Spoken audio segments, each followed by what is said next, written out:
Good day and welcome back to another DB Legends video. In this video we're going to be taking a look at the Fierce Fight Whis and obviously getting a good idea for just how to complete the Fierce Fight Whis and the challenge battle.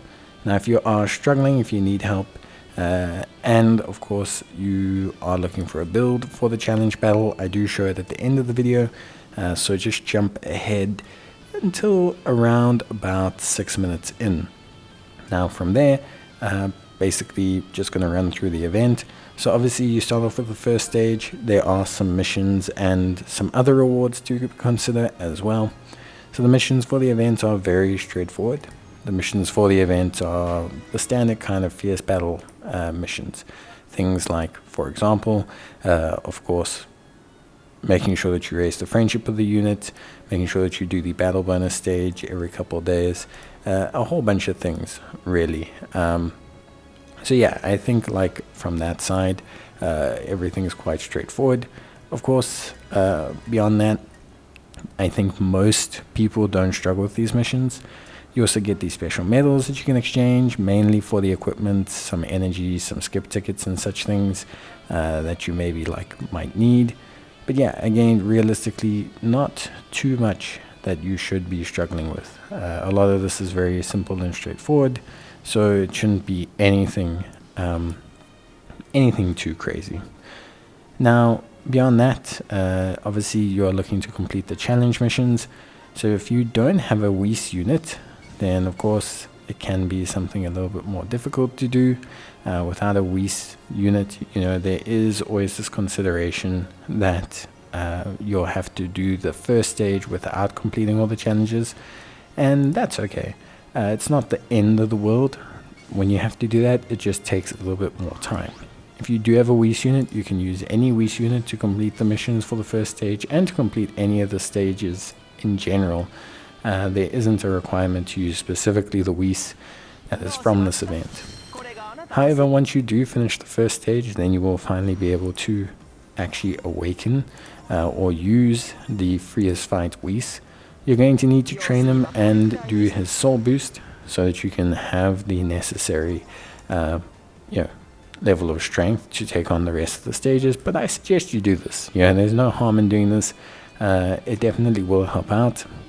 Also, you'll get 3 stages now that you'll need to complete before you unlock the next 3. So with these, what you're going to want to do is you are going to want to basically, to cut a long story short, you're going to want to train Whis, you're going to want to soul boost Whis, and then you're going to take on the second and third stage. Now you want to complete all the challenges from all 3 of those.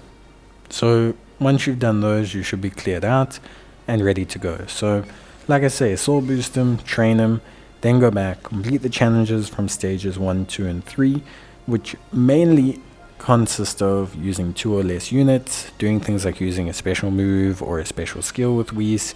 Nothing ultimately too difficult. It's not going to be something that makes you go insane. It's not going to be ridiculously hard, so you shouldn't really have a massive problem with it. Of course, I understand it can be challenging for some, but especially these first 3 stages are not holistically difficult. Once you've cleared those first 3 stages, you'll then unlock 3 more, one being the daily bonus battle stage, the second one being the equipment stage, and the third one being the actual challenge fight.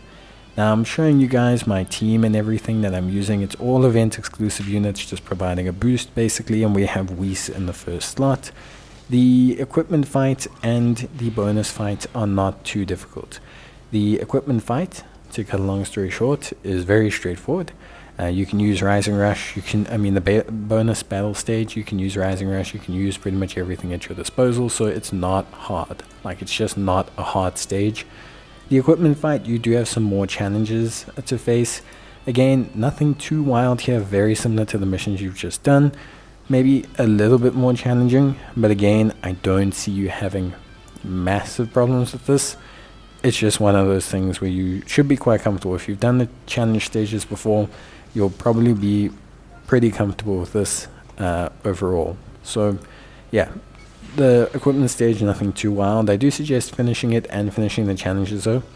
The reason being is because you want to farm this stage for the equip. The equip's going to come in handy for Whis when you take on the challenge stage. So I'm just going to kind of preface it with, probably if you can't do the equipment stage and get all gold, then don't bother with the challenge stage until you can farm the equip. It's just not worth your time overall, and you're probably not ready to do so. Okay, and then you get the challenge stage, which I'll show you guys the build now. You'll see all the units, same units. I'll show you the equipment now, and I'll talk a little bit about the fight. Now, if you are struggling, you can get Whis' Z-Power from the hyperdimensional co-op. Okay, so if you go to do hyperdimensional co-op, then you can get Whis' Z-Power. Okay, so you can get Whis' Z-Power by doing hyperdimensional co-op, the limited time attempts, the normal attempts. So you can farm up some stars and basically get a whole bunch of power for Whis if you need to. So if you're really struggling, if you're struggling super duper hard, you're not able to get things done, you feel like you need more stats, more health, more everything, then go and boost Whis through the hyperdimensional co-op. Okay, that's kind of my suggestion. Now, the actual fight itself is quite hard. What you want to do is you basically want to focus down whichever unit you can with the Rising Rush, but ideally get rid of Vegeta first, or if you get the Rising Rush luckily and you can aim it in at Goku, get rid of Goku. But, get rid of whoever first. But for me, I found getting rid of Vegeta worked quite nicely. Shuffling my characters, managing the Vanishing Gauge was quite good. And then obviously if you Vanish Step, using your Ki Blast to set yourself up for a combo, working quite nicely as well. Just be aware that Whis does heal when he gets below a certain health threshold, so don't panic too much if he's getting comboed down. But yeah, on Beerus's hand, yeah, things are a little bit more complicated. His blue card, his draw ultimate card, is very nice for destroying a card in the opposition's hand, but there's not a lot more he can realistically provide you, so I wouldn't necessarily rely on Beerus for too much. But yeah, that is now it from me. I hope you guys enjoyed the video. If you did, please leave a like. It's greatly appreciated. If you need any more help, you can let me know in the comments down below. But that is going to be it from me. So as always, thank you guys for watching. Take care, stay safe, and I'll see you guys in the next one. Till then, thanks so much, and bye.